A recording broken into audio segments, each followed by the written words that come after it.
salawatullahi wa salamuhu ala ar-ra'ufir rahim habibir rabbil alamin sayyidina Muhammad al-Amin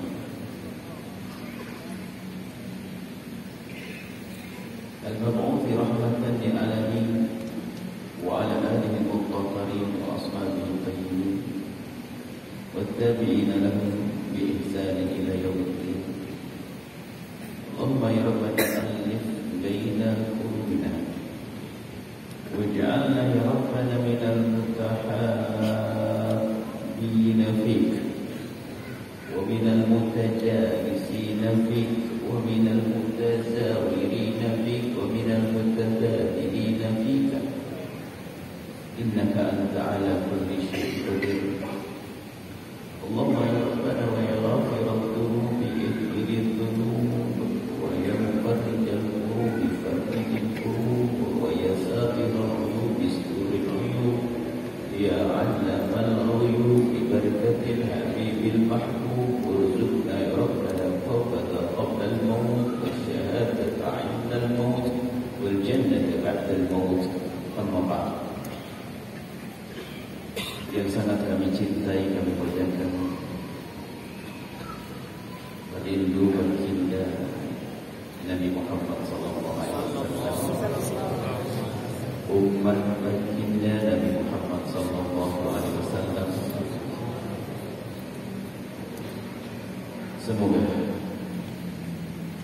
harapan dan panjatkan doa, semoga seperti Allah mempertemukan kita saat ini, itulah Allah mempertemukan kita di surga di tengah-tengah kita ada baginda Nabi Muhammad sallallahu alaihi wasallam. Dan sungguh tidak ada keindahan yang sesungguhnya kecuali nanti di saat kita di surga. Akan tapi ketahuilah bahwa keindahan yang akan kita ketemukan di surga nanti muqaddimahnya adalah saat ini. Kapan hati kita bisa bertemu saling pandang dalam cinta karena Allah, tidak ada benci di antara kita. Yang ada adalah harapan bahwasanya wajah-wajah yang kita lihat semoga itu wajah ahli surga. Jika di hati kita ada hati, jika hati kita seperti itu, maka sesungguhnya dia layak masuk surga. Ini majelis istimewa, insyaallah semuanya di surga. Siapapun dari pejabat, rakyat, kaya, melarat, semuanya insyaallah di surga Allah. Sangat senang kami ditemani oleh Buya kita, Buya Mahyadi, oleh gubernur kita. Hadir di majelis. Kita jangan mukalah hadir majelis. Alhamdulillah semakin berkah semuanya dengan kehadiran semua rindu-rindu baginda Nabi Muhammad sallallahu alaihi wasallam. Sungguh di saat lihat wajah-wajah begini, semoga wajah-wajah ini yang menjadikan kami selamat. Jadi kalau ada ustaz keliling itu bukan bagi-bagi surga, wahai hamba Allah, akan tapi sesungguhnya mengejar surga. Jangan-jangan surga kami dibawa oleh hamba-hamba yang ada di sini yang wajahnya ceria dengan senyum-senyumnya ahli surga, senyumnya orang yang saling mencintai karena Allah, dan hendaknya hidup kita seperti itu. Nabi rindu hamba-hamba yang hidupnya di dunia dengan penuh cinta. Maka dengan hidup dengan penuh cinta ini bisa membangun dunia ini untuk melestarikan semesta dengan sebaik-baiknya, bukan dengan kebencian, bukan dengan dendam, bukan dengan hasud. Kalau kita ingin membangun mata hati kita, dan untuk menata hati ini harus ada dasarnya. Dasar iman kepada Allah, ya. Dasar bahwasanya ini adalah umat Nabi Muhammad sallallahu alaihi wasallam. Di hatinya ada Nabi Muhammad. Kemudian, jika kita menghadiri tempat semacam ini, yang kita inginkan bukan terpesonanya seorang pendengar dengan ceramah ustadznya, atau bahkan mungkin menangis, terseduh-seduh dan sebagainya. Bukan itu. Akan tapi yang terpenting adalah Apakah setelah kita menghadiri acara ini ada perubahan dalam hidup kita atau tidak?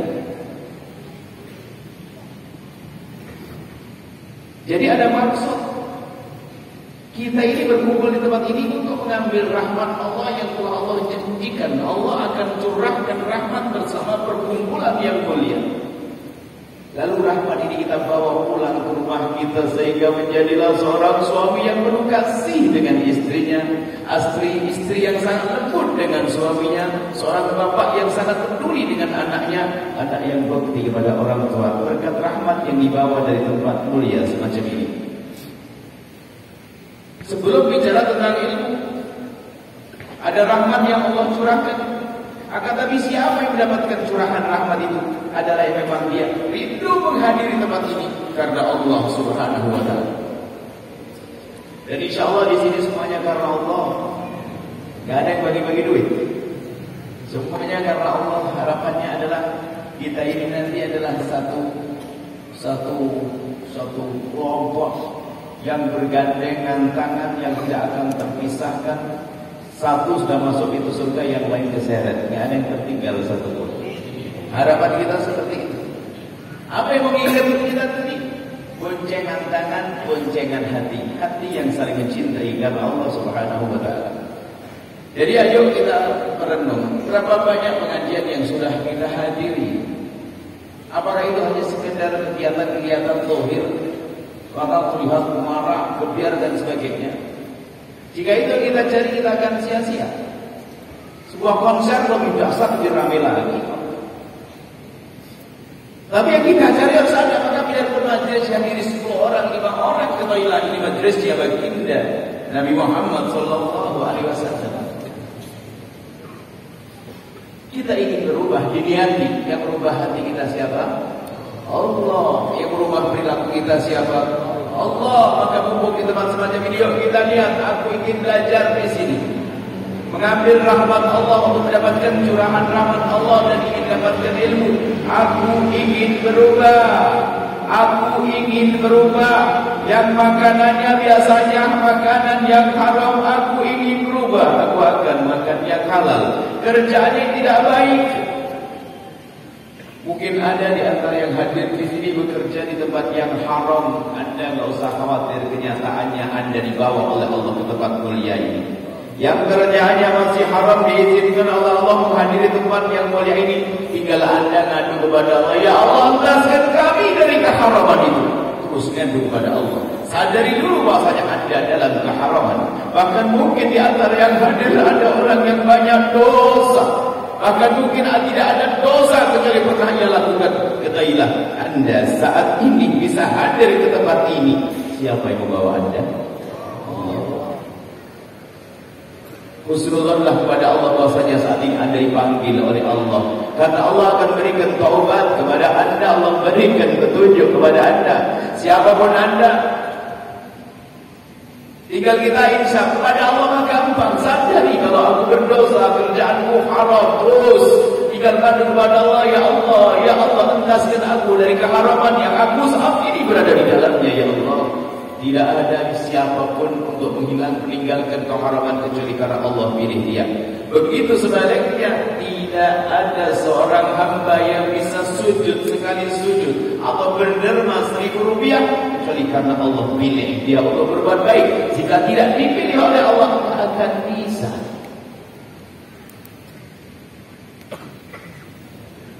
Sehingga harus kita sadari tidak kurang dari 17 kali kita diajari oleh Allah, diajari oleh Rasulullah, diajari 17. Cuman mungkin kita tidak pernah sadar dalam bacaan-bacaan kita. Coba waktu kita melakukan sholat, pertama kali sholat kita setelah baca bismillah, alhamdulillah, setelah itu kita mengucapkan kalimat panjatan, kalimat-kalimat keinsyafan dan kalimat permohonan yang berbunyi begini, iyyaka na'budu, kita insyaf, ya Allah, kepadamu-lah kami beribadah. Beribadah bermacam-macam model. Beribadah dengan jasad kita, beribadah dengan pikiran kita, beribadah dengan harta kita.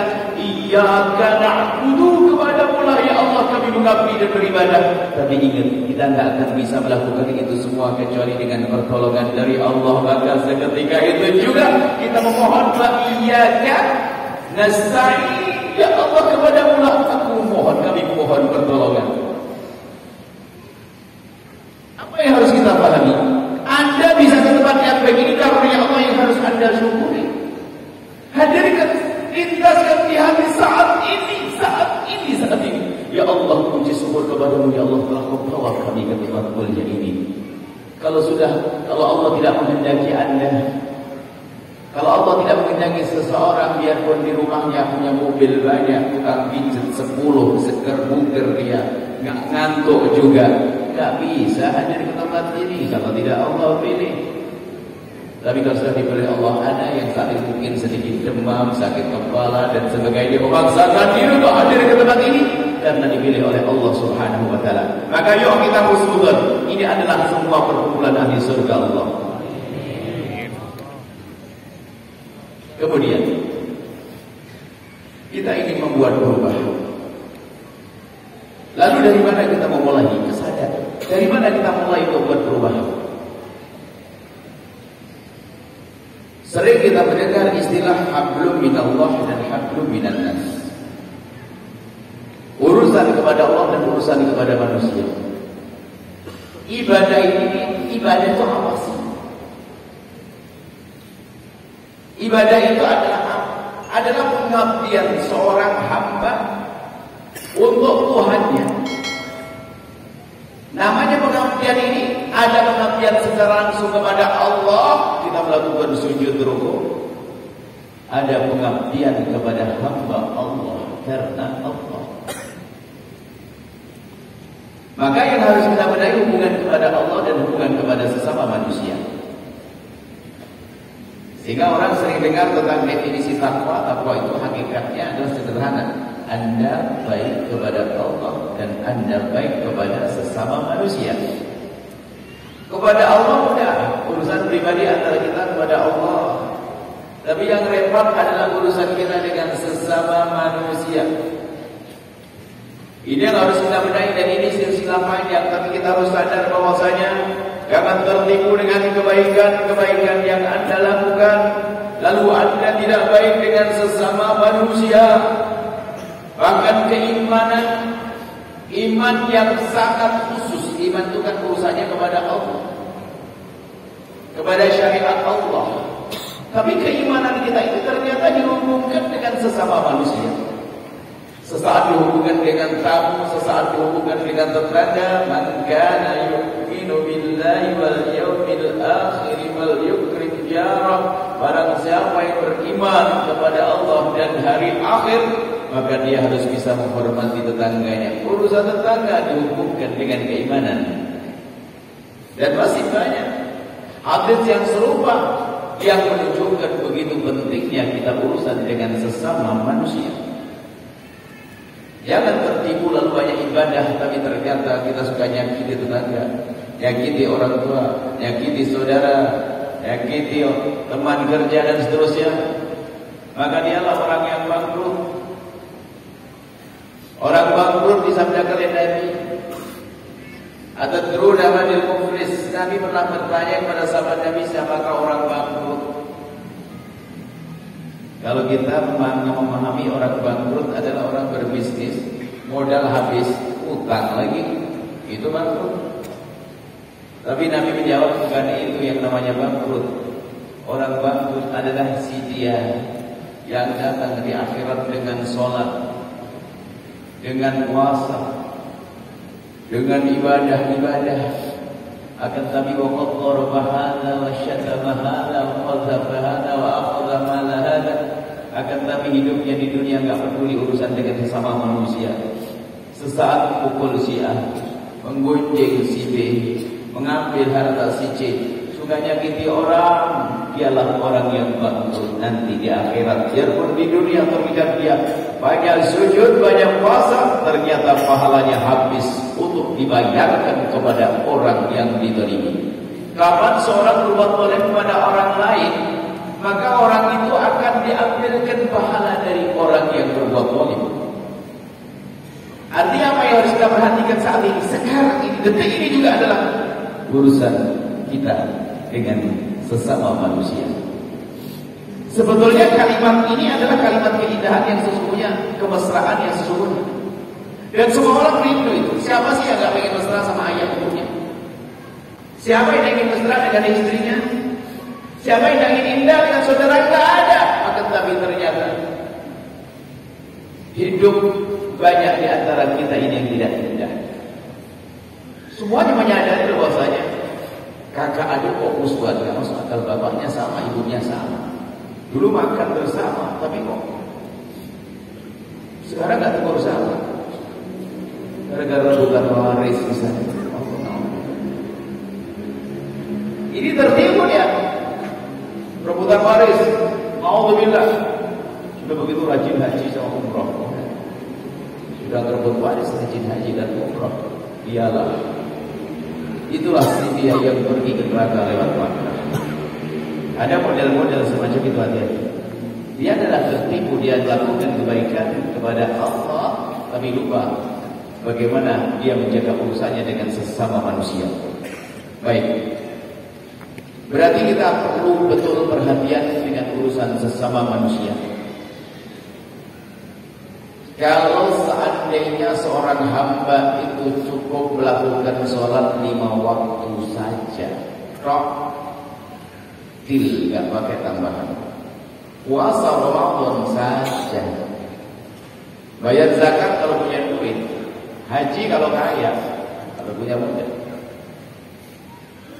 Kemudian dia berusaha untuk tidak boleh kepada sesama manusia, maka ketahuilah dia ahli surga. Dia ahli surga. Akan tapi ternyata kenapa kok kita juga kadang terpancing emosi sehingga kita bermusuhan dengan sanak kerabat dan saudara. Nah, ini yang harus kita pahami, karena di dalam diri kita ada hawa nafsu yang amarah bisu yang mengajarkan kita kepada kehinaan, kepada kejelekan.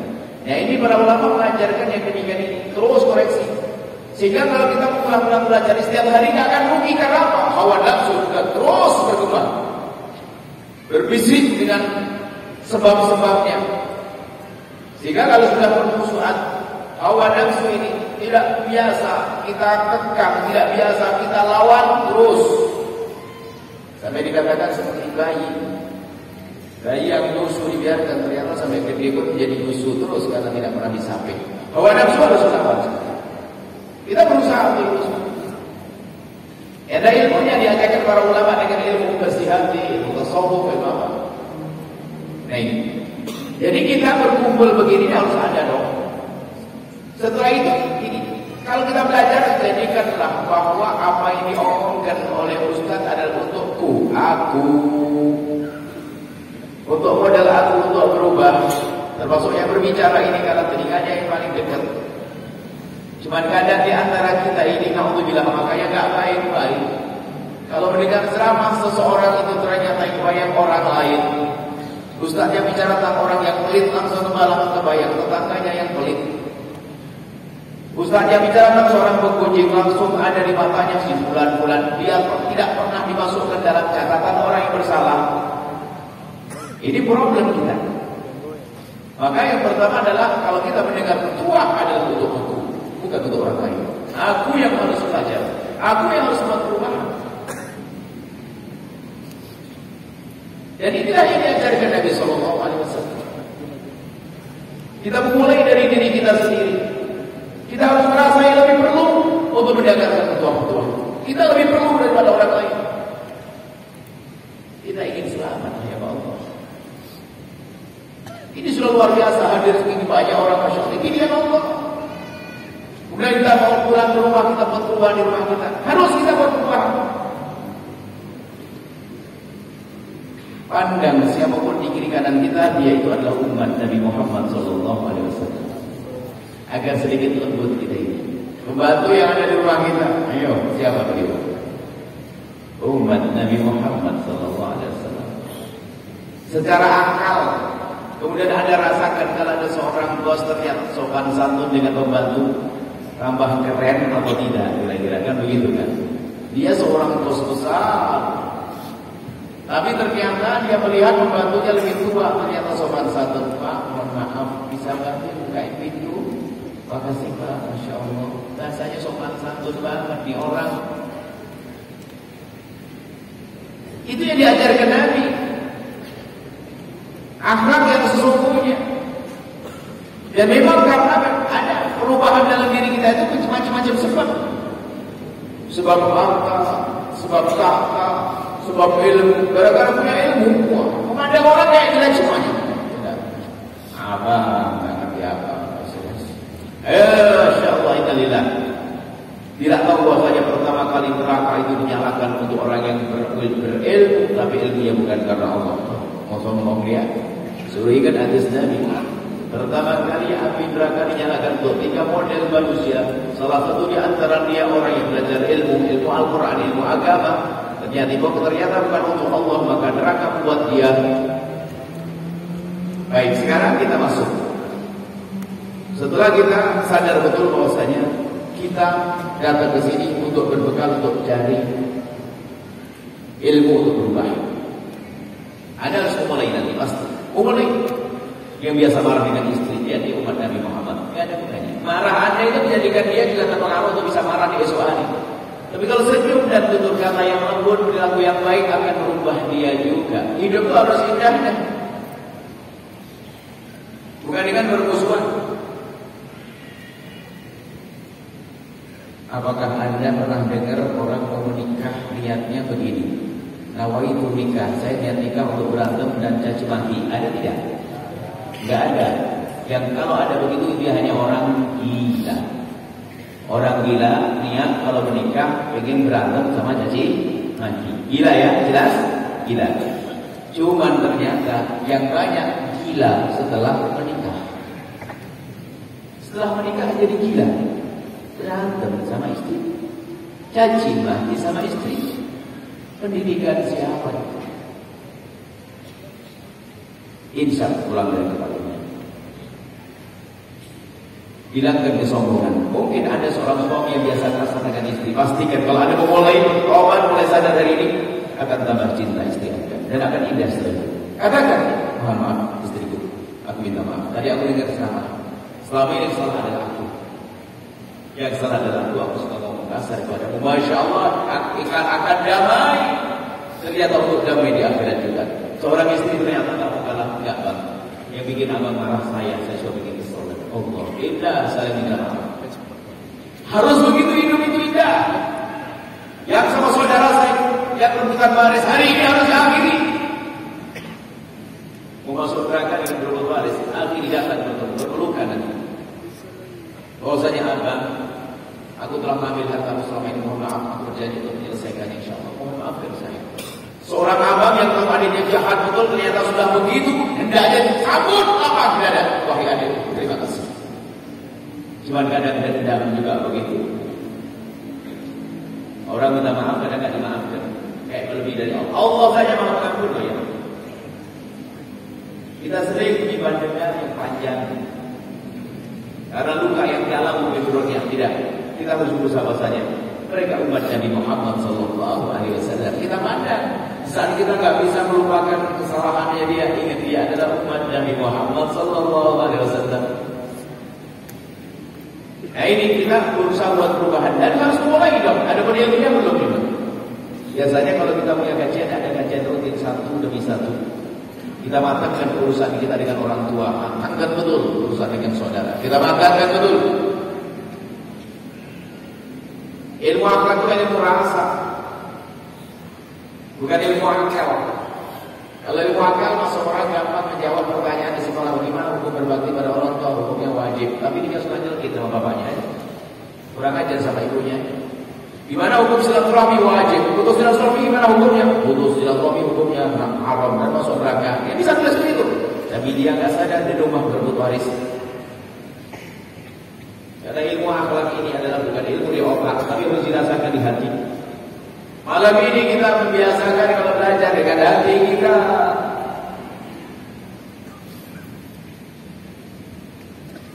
Baik, jadi kita ingin berubah. Selesai. Setelah ingin berubah, kita perlu berbekal ilmu. menghadiri majelis. Karena ini khotimah. Semoga ada kemudahan untuk bertemu biarpun tidak secara langsung, kita akan saling mengejar untuk saling bertemu. Bukan Anda mengejar saya ingin bertemu kami, oh tidak, saya pun mengejar Anda untuk bertemu dengan Anda. Tinggal kita berlomba. Mungkin hari ini kami berbangga, bersyukur pada Allah perintah kami yang datang kepada Anda, bukan Anda datang kepada kami. Nah ini, semoga ini diterima oleh Allah. Kami datang Buya belum datang ke saya, tapi saya menang. Menang di dunia akhirat. InsyaAllah. Kita ingin datang dengan hati, kami rindu. Datang kita ingin bertemu dengan siapapun, barangkali pandangan matanya menjadikan saya sebagai lembut hati dan saya diterima oleh Rasulullah. Nah ini kan harapan kita begitu. Nah, untuk belajar ada dasarnya yang sangat sederhana. Kalau Nabi menyebutkan, apa sih menjadikan orang susah belajar? Al-kibru batarul haqq. Jadi yang menjadikan kita susah belajar itu kesombongan. Kalau sudah kaya, sombong. Belajar aja pilih gurunya. Gurunya harus level guru tertentu. Kelas tertentu, nah ini yang perlu. Termasuk berguru pun kadang menjadi sombong dengan gurunya. Mohon maaf, harus berguru dengan orang terkenal. Nah, ini kan bahaya juga. Ini yang saya kami ingatkan di kampung-kampung, berguru dengan orang terkenal. Ustaz yang masyhur yang kelihatan di televisi, misalnya di YouTube, nah ini kan musibah. Akhirnya apa? Kalau ketemu sama kiai kampung jadi merendahkan, bahwa ini bencana, ini baturan ini. Jujur ini, semoga neneknya panjang umur. Yang neneknya meninggal dunia, coba. Yang datang kiai kampung atau saya? Kiai kampung, ya kan? Tidak akan beruntung satu kaum yang tidak bisa menghargai guru di kampungnya. Gak akan beruntung sama sekali. Kami itu begini ini hanya sekedar bagaimana bangkitkan semangat setelah itu datang di mana. Setelah itu dari ilmu dengan kiai kampungnya. Ya yang setiap hari praktek usia anak kita hidup kami belajar ilmu agama sebelum belajar kemana-mana. Di mana saya kenal sholat. Di zaman yang listrik belum ada waktu itu. Hanya lampu keplek. Di musola. Habis sholat maghrib, rame-rame kita baca sholat bacanya bareng-bareng. Allahu Akbar kabiro dan seterusnya. Setelah itu nunggu sholat isya, habis sholat isya lari. Kenapa? Biasa anak kecil takut. Gak ada lampu, pakai ojek kadang mati tengah jalan bingung. Pakai obor. Siapa yang ngajari kita? Ustaz kampung. Makanya sudah bersombongan harus kita pangkas. Kadang sedikit punya harta sudah malas belajar. Siapa yang ngajar? Ya, itu bukan selevel dengan saya. Ajib murid soal level-levelan. Pernah suatu ketika kami diundang di sebuah tempat. Subhanallah. Secara zahir baik-baik dan semoga batinnya mereka juga baik-baik. Kami datang betul dikawal betul. Kayak kami itu datang kayak orang tua gitu. Padahal kan belum tua ya. Bukan banyak umur semuanya. Jadi kita itu papa begitu. Ya, itu papa begitu sampai dibunuhkan sebuah tempat. Padahal jalan sendiri keluar ya. Maksudnya menghormati, oke lah, kita terima kehormatan mereka. Orang yang baik. Duduk. Setelah itu kami bilang begini, kami berkata, ayo Pak, segera dimulai pengajiannya biar tidak kemalaman. Kata orang yang di situ, Buya, nunggu Pak Kiai. Pak Kiai belum datang. Hati saya bangga, Masya Allah, alhamdulillah. Masih ingat sama Kiainya, berarti ini ke orang kampung selamat. Setelah itu saya makan biasa. Kayaknya ngerti hobi saya, tapi nggak usah di sini bingung-bingung begitu nanti langsung gitu. Hobi saya itu adalah rebus-rebusan ngajar, apa yang iseng yang enggak gampangin yang kenyang amat itu. Baru makan, tangan ini tiba-tiba bilang, Buya, yuk naik ke panggung. Katanya nunggu dia. Sudah tadi itu Buya. Kami ingat betul kiainya. Di dalam saya tidak tahu saya kalau itu kiai. Dan tidak diperkenalkan oleh orang itu. Dan waktu turun dari motor kami tahu karena kan di balik panggung, rumahnya di balik panggung. Di panggung kita rumahnya begitu. Jadi dia naik motor bisa situ. Kami masih ingat betul kiai kampung itu adalah datang dengan sepeda motor pakai jas, berjaket bukan jas, jaket. Sehingga kopi itu kita taruh di dalam. Waktu ngambil pun dia masih ingat dengan suara lampu itu bungkuk-bungkuk. Karena saya kelihatan bukan, saya mana ambil bungkuk begini pakai kopi begini dengan gaya yang setengah merunduk ketawaduannya gayanya kiai kampung ahli surga. Lalu salam dengan kami. Ada orang yang dia biasa saja salam dengan kami. Ternyata setelah itu langsung berdiri. Di mimbar judul pengajian saya berubah. Di antara kalimat yang kami sampaikan kepada mereka dan kami sampaikan kepada anda di majelis ini, tidak akan beruntung satu kaum yang tidak bisa menghormati gurunya. Tidak akan beruntung satu kaum yang tidak bisa menghormati ustaz di kampungnya.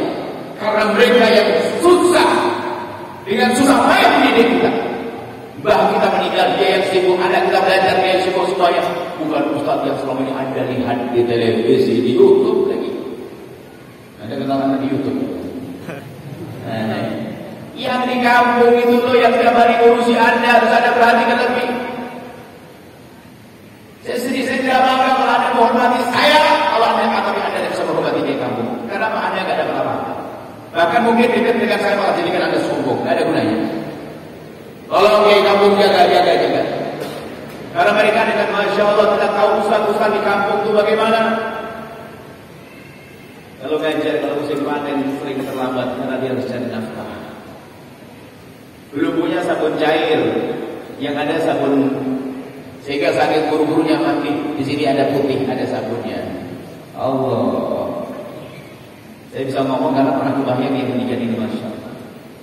Tolong firman Allah. Makanya jangan mengadakan majelis seperti ini. Kapan ketemu lagi kita? Mau kepanjang umur.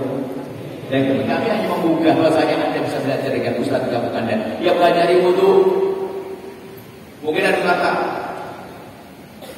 Tapi cara nyampainya gak enak. Yang bikin gak enak itu hati anda yang kurang cinta kepada dia. Anda punya orang lain yang salah hati anda sendiri. Kalau anda cinta dengan guru anda, nyambung biarpun bahasanya biasa saja masuk ke hati anda. Ini loh. Jadi kami hanya membuka ini saja. Kalau kami mengadakan rutinan di Cindaro, kapan ada yang rutinan sini ada. Semoga kita sering bertemu dalam kebaikan di dunia hingga kelak di surga. Nah, kuncinya apa? Tanggalkan kesombongan. Padahal sebuah tempat itu kita pernah melihat satu tempat musola. Kenapa bisa ramai? Yang diundang ustaz-ustaz terkenal. Oh begitu ya. Kalau begitu saya tidak mau datang. Kalau sebuah musola dan masjid disetting begitu nggak akan bisa ramai setelah itu. Karena orang meremehkan ya ustaz biasa, yang ustaz gantung. Awas hati-hati.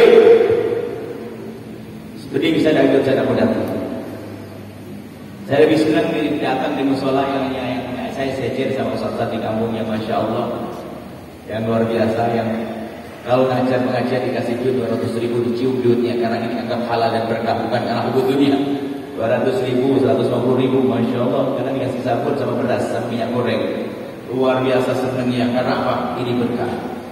Ya itulah di surga yang berjalan di atas bumi wali, biarpun tidak disalamin sama ribuan orang. Maka tolong perhatian dengan ini. Kiai-kiai di kampung, ustaz-ustaz di kampung. Ini kami sebutkan di mana-mana. Kalau hanya anda mengatakan sesuatu saja selama anda lihat perkenalan anda berapa kali dalam bertemu dalam setahun, mungkin seumur hidup ketemu sekali. Mau masuk surga belajar sekali sama ustaz, surga yang mana yang ada? Ternyata ustaz di kampung anda yang masya Allah dengan ketulusannya, dengan keikhlasannya. Dan kuncinya tadi awal hilangkan kesombongan. Sombong inilah yang, sombong ini yang menjadikan tertutup iblis itu karena sombong. Hati-hati dengan sombong.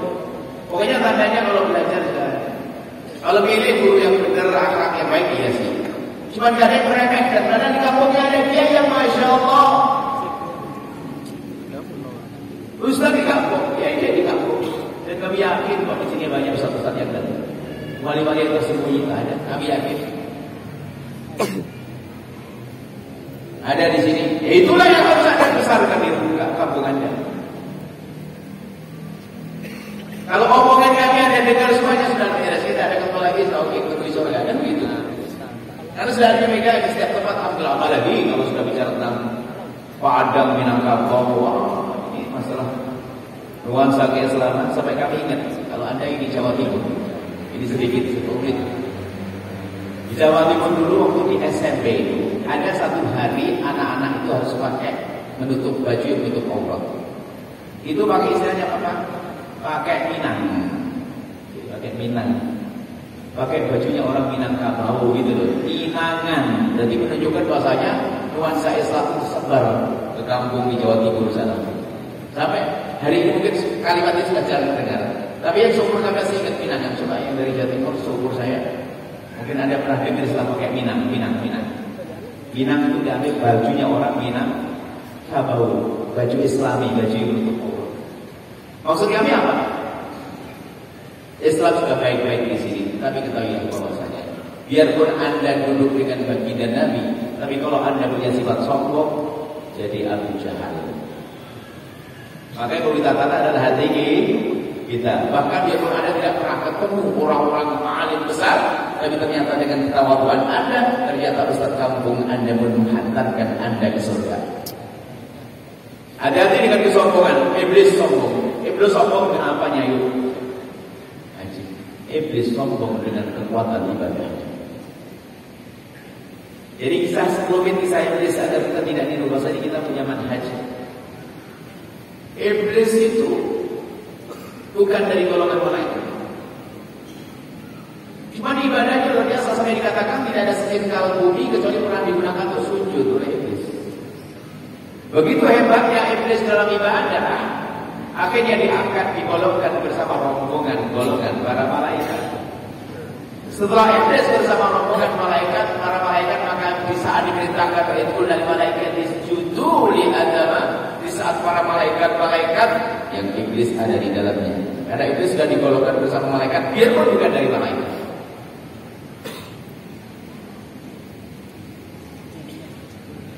Ya ibaratnya saya bukan orang Minang, cuma karena saya ini sudah gabung jadi dianggap sama Pak Cawan Buya. Oh jadi orang Minang itu kan bisa sah-sah dengan saya Minang. Begitu. Tentunya harus ada ciri-cirinya orang Minang. Akhlaknya, imannya, Islaminya harus begitu loh. Baru dianggap kan begitu. Sama Iblis itu sudah layak disifati kayak malaikat. Ibadahnya yang kuat betul dikumpulkan bersama rombongan malaikat. Kemudian diperintahkan oleh Allah untuk sujud kepada Mbah kita Nabi Adam. Sujud penghormatan bukan sujud ibadah. Sujud penghormatan bukan sujud ibadah. Rupanya Iblis mikir, kok bisa? Ini baru diciptakan, baru punya prestasi. Kok saya suruh hormat sama dia? Ini gak selevel. Saya kan biasa belajar sama ustaz terkenal. Kenapa saya suruh ngaji sama ustaz kampung? Wah ini kacau ini. Hati-hati. Mohon maaf. Bukan dia ngajari benci sama ustaz terkenal ya udah. Akhirnya apa? Saya nggak mau sujud. Nggak mau mikir. Ditanya lo kenapa? Kenapa kamu tidak sujud? Ditegur masuk neraka, sujud kenapa kamu tidak sujud? Apa kata Iblis? Kalimat kesombongan. Ana khairun minhu. Itu di Al-Quran. Ana khairun minhu. Serem banget. Aku lebih bagus dari dia. Ya itu yang bagus merasa lebih bagus dari yang lainnya. Ya, merasa lebih bagus. Tidak ada ketawaduan, tidak ada kesombongan. Aba wastakbara. Di saat sujud enggak mau aba wastakbara, ada kesombongan yang menguasai hatinya. Kesombongan menguasai hatinya menjadikan dia tertutup seperti itu. Itu namanya manhaj iblisi. Makanya kalau orang punya sifat sombong begitu, dia ikut mazhabnya iblis. Tapi ada satu lagi mbah kita Nabi Adam alaihissalam. Di saat ditegur oleh Allah maka apa? Ditegur. Zalala terbalah di syajarah jangan mendekati pohon ini mendekat. Ditegur.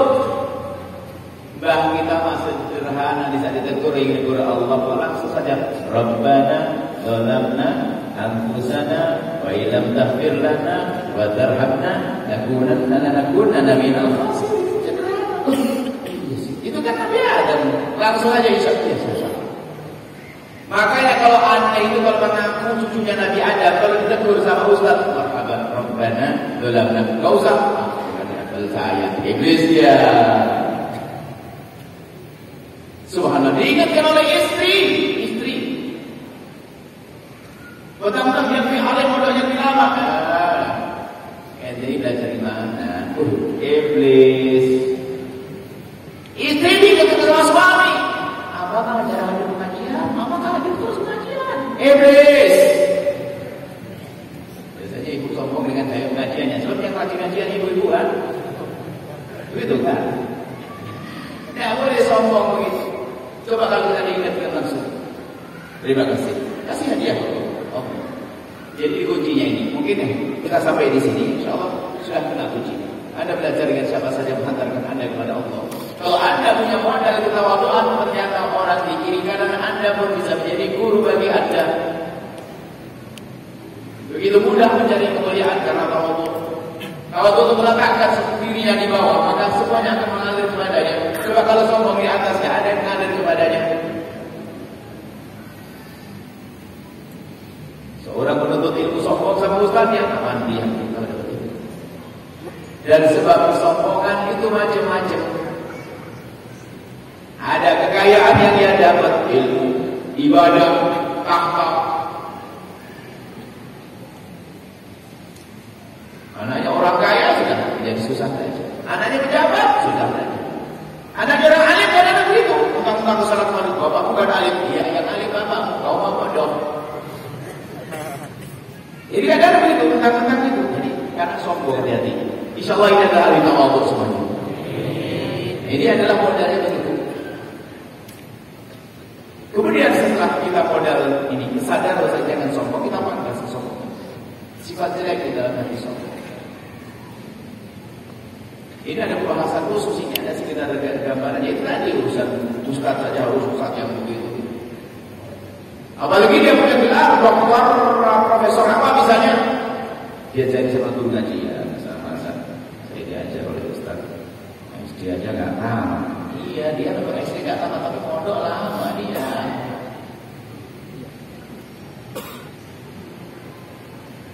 Orang sombong ini celaka loh ya.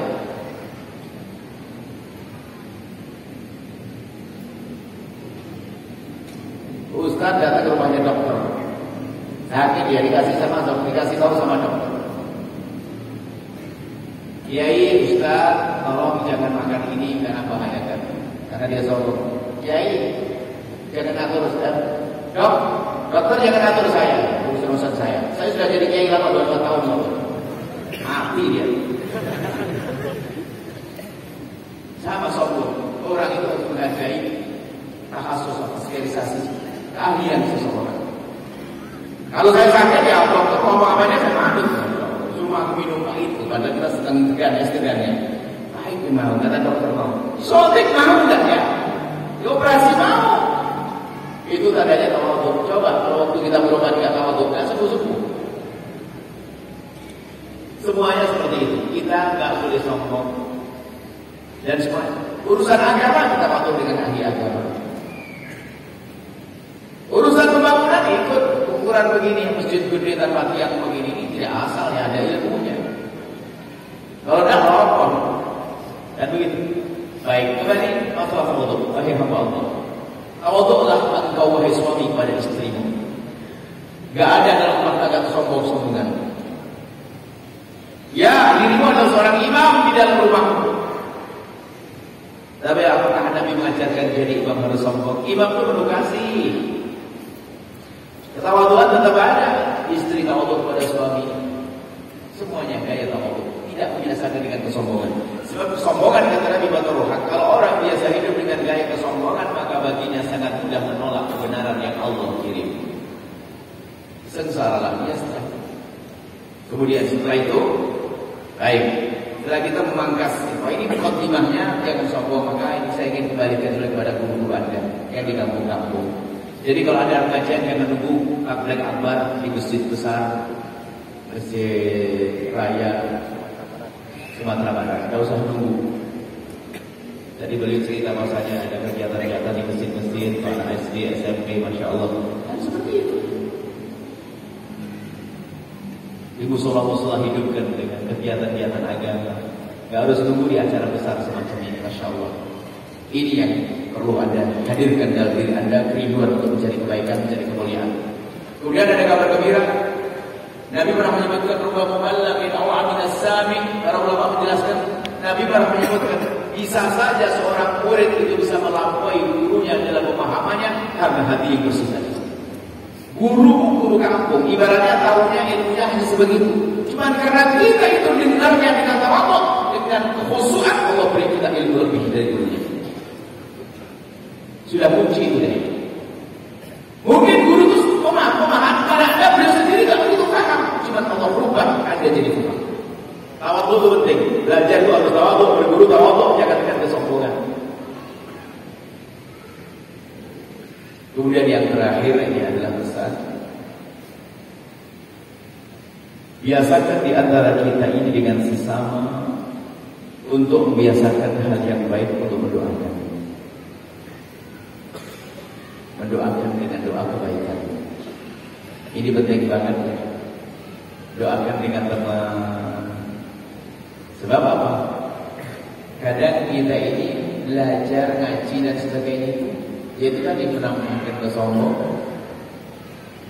ngajak orang lain bukan atas dasar cinta, hanya atas dasar bahwasanya wah biar majelis digede nanti menjadi majelis terbesar. Bukan itu. Akan tapi yuk kita membiasakan mendoakan saudara kita untuk menumbuhkan cinta di antara kita. Agar apa? Perkumpulan itu enak. Jadi perkumpulan udah enak kan? Ingat coba, kalau kita duduk dengan orang yang senang sama dia, ngapain duduk di sini? Padahal saya sudah menghindar. Datang lagi ke sini, nggak ada tempat lain. Nah, ngapain duduk di sini juga? Enggak. Akan tapi kalau hidup orang hidup dengan cinta, indah. Ketemu biarpun kita baru kenal ya. Indah, kita baru kenal sekali. Nah, kuncinya adalah biasakan lisan Anda mendoakan orang lain dengan doa kebaikan. Ini adalah sekaligus diijazahkan. Anda harus bisa untuk bangun cinta, termasuk orang yang kurang ajar kepada Anda. Ijazahnya berat banget. Nggak, yang berat ngangkat batu. Ada orang pinjam uang kepada Anda, ibu yang soleha, pinjam duit nggak balik-balik. Anda mau umroh, sampai berangkat umroh Anda cari dia nggak ada. Sampai pulang umroh, sudah begitu tahu dia beli motor. Ya Allah, nanti malam apa sih ya Allah? Semoga rezekinya tambah banyak, suaminya tambah cinta, anaknya soleh solehah. Itu baru hebatnya dijual jalan suami. Ini akan jadi topik pembahasan kita suatu ketika di saat pertemuan selanjutnya. Karena apa? Hari ini kita biasa diajak bermusuhan, caci maki, olok-olok. Ya. Biarkan iblis menyeru itu, kita menyeru yang lainnya. Silahkan Anda caci saya, besok malam saya doakan. Jangan khawatir. Kalau Anda ingin banyak saya doakan, silahkan caci maki saya sebanyak-banyaknya. Itu. Ayo kuat-kuatan, ayo. Enakan mana? Enakan yang doakan, yang caci maki tambah sesek hatinya. Sudah begitu dicaci maki tambah percaya. Oh, ada tambah nyungsep dia. Kapok bukakan bahasa Jawanya. Kan, syukurin lah. Jadi tolong biasakan ya. Sebenarnya kami ingin menyampaikan jangan biasa mencaci dan menolak orang. Jangan biasa memuji, kita rubah deh. Kita mendoakan dengan doa-doa kebaikan. Itu adalah yang sering didoakan oleh Allah. Mendoakan saudara kita. Dan itu ada janji dari Allah kalau Anda mendoakan orang lain, Allah akan beri kepada Anda. Ini ada hubungannya dengan kesombongan ini. Anda akan hilang sombong kita, hilang. Majelis jadi enak, senang. Bahkan kalau Anda buka WA sebelum Anda baca WA, namanya siapa ini ya Allah? Ini orang menjelaskan kita akan hubungannya. Jangan-jangan ini saya tidak enak. Ya Allah berikan segala kebaikan ya Allah. Doakan doa kebaikan. Amalkan ya, khususnya kepada orang kurang ajar sama kita, yang mengganggu kita. Boleh pada kita. Urusan pribadi lah, kalau urusan agama kita harus marah. Urusan pribadi, uangku diambil, aku direndahkan, aku digunjing, aku dicaci. Bahkan kami sampaikan majelis mulia ini dan majelis sebelumnya. Jika ada orang menjanji saya, dolim pada saya, menjanji saya, menghina saya maafkan. Tidak akan saya ambil di akhirat. Aku nanti di akhirat ketinggalan saya urusi itu. Sebab gambarannya begini nanti di akhirat itu. Disuruh oleh Allah kainal mutahabuna bi jalan. Makanya tadi dalam mukadimah kami doa, semoga Allah menjadikan kita hamba yang saling mencintai karena Allah. Nanti di akhirat sebagai pembahasan, semoga kita ketemu di akhirat dalam keadaan semacam ini. Ainal mutahabuna bi jalani. Allah menyeru mana orang-orang yang hidup di dunia dengan cinta karena Aku. Yang gini begini, saling cinta ini enggak ada benci, enggak ada diri dari. Al-yawma dhilluhum yawma la dhilla illa dhilli. Sekarang aku beri perlindungan, di saat tidak ada lagi perlindungan kecuali dariku. Tiba-tiba orang yang hidup di dunia dengan cinta tadi memangkas dengki. Dengki sih ada, benci ada, cuma dipangkas. Saya marah dengan dia, benci dengan dia. Tidak boleh saya turun dengan perilaku zahir.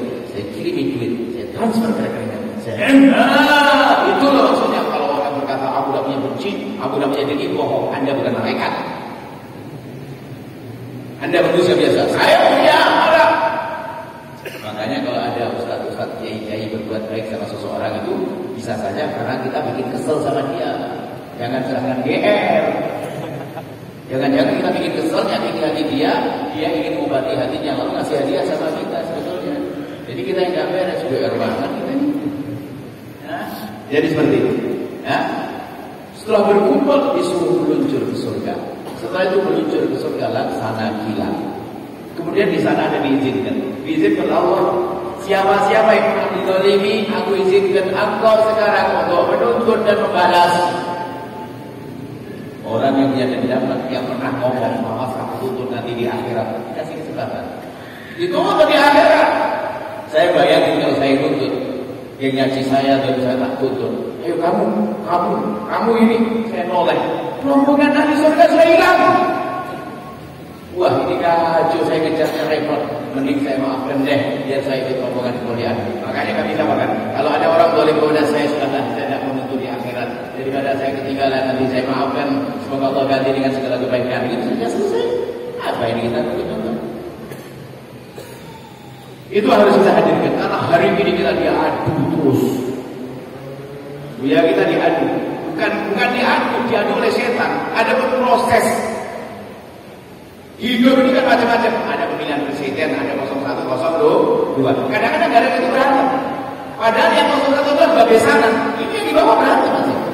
Pemilihan gubernur berantem, bupati berantem, sampai pemilihan ketua masjid berantem.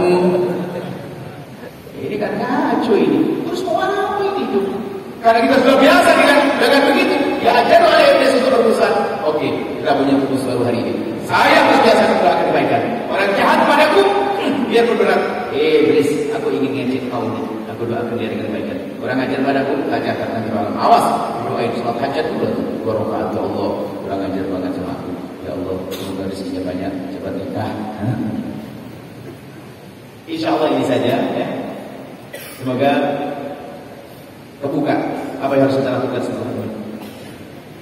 Apa yang kita lakukan saat ini sederhana ya, nggak cukup Anda baik kepada Allah, Anda harus baik dengan sesama manusia. Itu proses panjang, nggak cukup. Kemudian setelah itu Anda harus bisa menghilangkan kesombongan untuk bisa menerima kebaikan. Makanya kalau berburu pokoknya orang soleh deh, tidak harus orang terkenal, orang masyhur, orang yang jangan-jangan itu menjadikan Anda sombong. Kiai kampungnya nggak ada fotonya. Kiai terkenal, padahal dia ketemu sekali panjang gede lagi sampai 16 kali 14. Kiai kampungnya nggak ada dia. Kiai kampung aja. Terus ini kesombongan ya.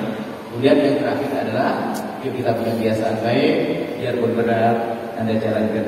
Kami ijazai hari ini harus Anda amalkan. Kalau Anda berani mendukung kami, Anda harus berani pulang dengan membawa pesan mulia ini. Doain. Saya mau kurang ajar kepada Anda, doakan dengan kebaikan. Setelah itu Anda akan menemukan sesuatu yang luar biasa. Harus ada buahnya, harus ada amal nyata setelah kehidupan, setelah pertemuan kita saat ini. Baik, yang mau ditanyakan silakan. Ada tim yang bisa bantu.